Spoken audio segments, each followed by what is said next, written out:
இந்த தடவை இந்த ஐடியாவை படத்தோட டேரக்டர் தான் சொன்னாரு.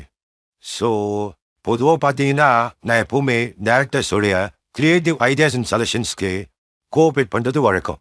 அப்புறம் அதோட ரிசல்ட்ஸ் பற்றி கேட்டிங்கன்னா ஆடியன்ஸ் தான் ஜட்ஜ் பண்ணி சொல்லணும்.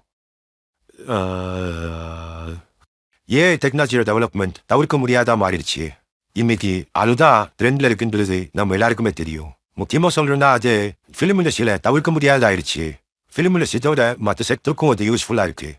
அப்புறம் அது ரொம்பவே காம்ப்ளெக்ஸ் ஆனது.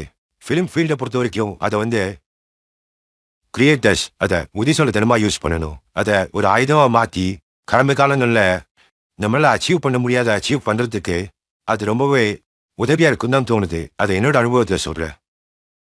நான் அதைத்தான் சொல்லுவேன். அன்னைக்கு செய்ய முடியாத இனி செய்ய முடியுது.